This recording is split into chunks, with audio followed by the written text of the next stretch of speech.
Bismillahirrahmanirrahim. Rabbi shrah li sadri wa yassir li amri wahlul 'uqdatam min lisani yafqahu qawli bijahil Mustafa wa sahbihi wal ali fa aqulu lakum jami'an assalamu alaikum warahmatullahi wabarakatuh.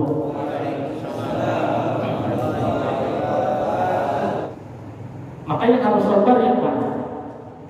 Hatinya ketika dilawannya hatinya itu keinginan hawa nafsunya tadi, maka sabar ya datang ia ke majelis taklim, datang ia sholat subuh berjamaah. Nah, saat sholat subuh itu yang harus sabar badannya ke hatinya.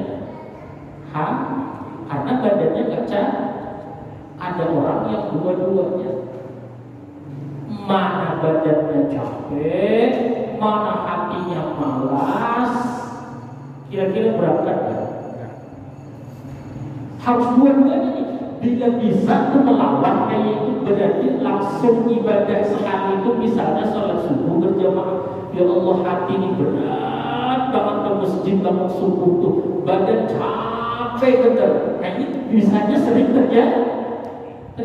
Kalau kira-kira orang capek tapi hatinya ingin, masih sangat, walaupun berat tapi masih sangat mungkin ia bisa menang, masih mungkin ia bangun dan berangkat sholat subuh ke masjid. Nah, tapi yang kebanyakan umumnya terjadi bila badannya capek, hatinya ini yang berat. Namun bila bisa mengalahkan, artinya bisa sabar, maka dapat dua pahala sabarnya. Sabar jasmani sekaligus sabar nafsani. Jadi diingat-ingat bila badan capek, hati malas, itu dua perangnya.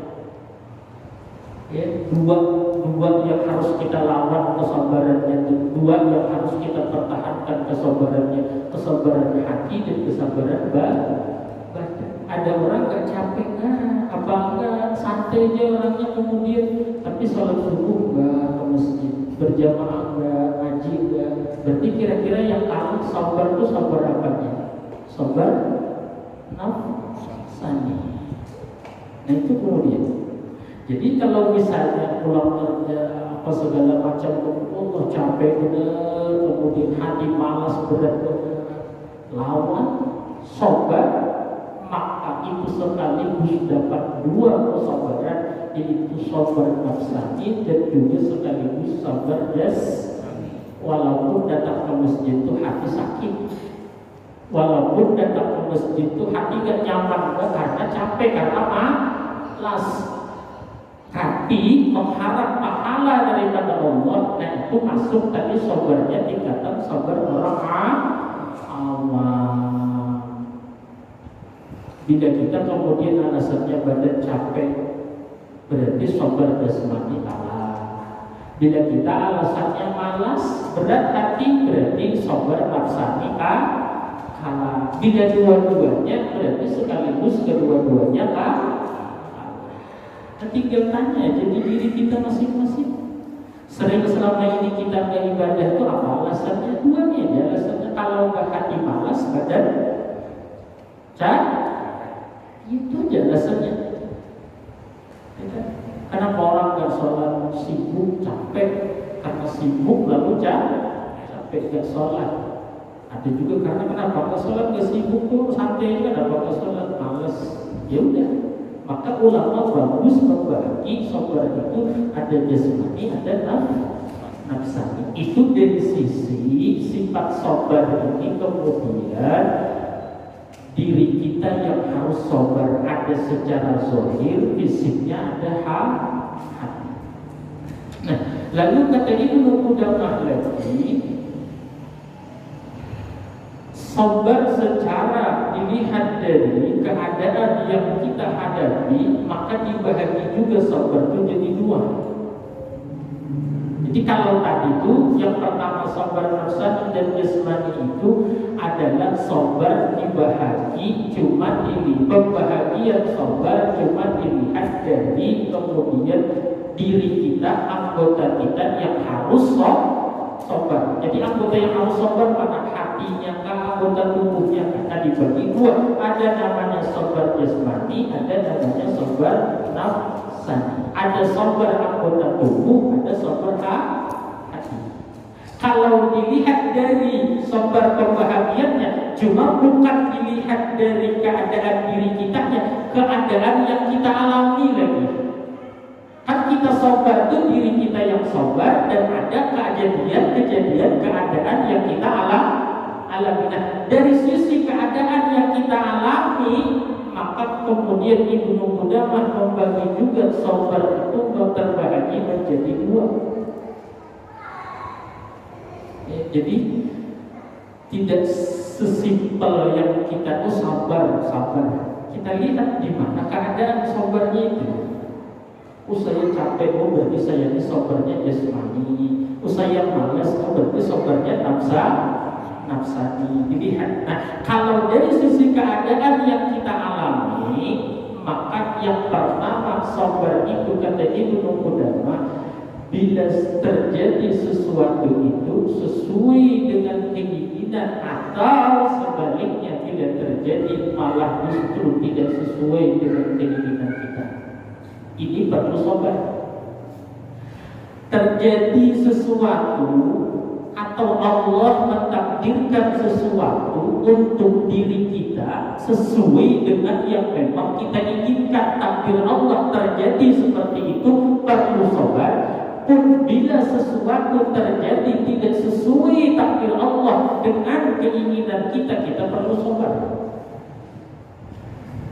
Kita usaha pengennya berhasil, lalu berhasil, perlu sabar kata ulama. Atau misalnya kita usaha lalu gagal, artinya tidak sesuai dengan yang kita ingin, sama perlu sabar juga. Jangan dipikir kemudian kita selama ini kan bernyangka bahwa sabar itu bila sesuatu terjadi yang menyakitkan, yang tidak sesuai dengan keinginan kita, di situ aja harus sabar. Padahal kata Ibnu Qudamah, bila sesuatu itu sesuai harapan kita harus tetap sabar. Bila sesuatu itu pun tidak sesuai harapan, maka juga kita harus tetap sabar. Di mana kalau terjadi sesuatu itu kita kemudian sesuai harapan, kita harus sabar. Misalnya kita ingin sehat, takdir Allah benar, alhamdulillah sampai saat ini sehat, berarti terjadi sesuatu sesuai harapan, sesuai keinginan kita, maka harus sabar. Di mana harus sabarnya? Minimal dua kata Ibnu Qudamah, yaitu jangan sampai bila sesuatu itu terjadi sesuai keinginan kita, jangan menjadikan kita memiliki sifat satu bataran, yang kedua tughyan. Ini bila orang harapannya terwujud, bila orang takdir Allah sesuai dengan keinginan nafsunya. Kalau umpama dagang ingin untung, takdir Allah memang dagangannya habis, dapat untung banyak dia. Kalau dia berusaha, inginnya usahanya berhasil, lalu takdir Allah memang berhasil usahanya, jadi orang berduit dia, jadi orang kaya dia. Kalau dia ingin sehat, lalu dia olahraga dan lain sebagainya, sehat, takdir Allah sakit dia kemudian. Di mana sabarnya? Jangan sampai jadi bangkrut dan jangan sampai jadi tughyan. Ingat-ingat di dalam diri kita, bila apapun yang kita cita-citakan takdir Allah terwujud, maka jangan sampai kita dua yang harus sabar yang kita tahan.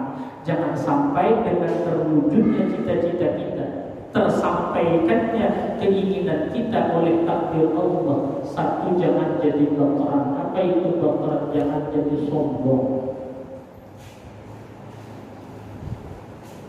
Kemana sombongnya?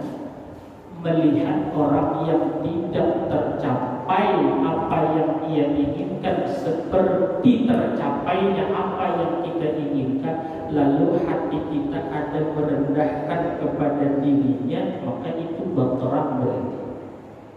Misalnya contoh, berdagang berhasil untung, Berarti ini sesuai harapan apa? Sesuai. Yang dijaga yang pertama tadi kata ulama, jangan sampai jadi baperan, jangan jadi sombong. Melihat orang gagal, maka lalu muncul di dalam hatinya ada perasaan dirinya lebih baik daripada yang usahanya gagal tadi. Berarti itu gak sobar daripada baperan. Ada orang ilmu lagi, sekolah, pesantren, mondok, belajar, dapat ilmu, habis itu alim jadi ustaz, atau alim dimuliakan, dihormati di kampung. Ini sesuai harapan ya? Berarti yang terjadi keadaannya sesuai harapan. Melihat orang berilmu, lalu di hati ada perasaan lebih hebatan aku dari dia, lebih muliaan aku dari dia. Berarti kemudian dia tidak sabar menghadapi dapat ilmu sesuai harapannya ketika dia belajar. Duit, kan harapan pengen jadi orang kaya, macam-macam, kemudian berhasil, Allah kasihkan bisnisnya berhasil, jadi orang punya duit. Berarti sesuai harapan kan? Nah, yang harus dijaga apa? Terang. Kata Ibnu Qudamah, jangan jadi sombong. Kenapa jadi sombong?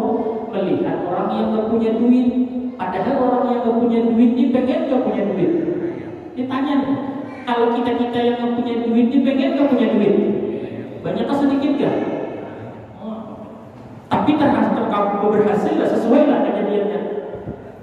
Belum tentu, mudah-mudahan kapan-kapan sesuai, ya kan? Ada orang yang sesuai hari ini juga, saat ini juga dia pengen kaya, atau suatu hari lalu hari ini terjadi dia kaya, dia punya banyak duit. Ada yang ini gak kayak kemudian pengen banget punya duit banyak tapi gak punya.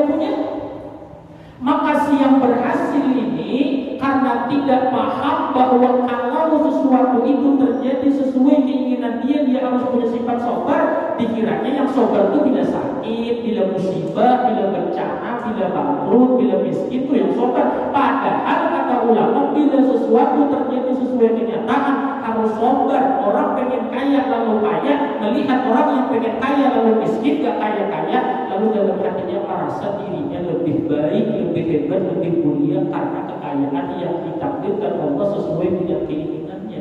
Berarti gagal punya sifat sabar bila sesuatu terjadi sesuai harapannya. Jadi jangan dipikirkan sabar itu bila sakit, bencana, kematian, apa segala macam. Kalau kita berhasil pun harus sabar.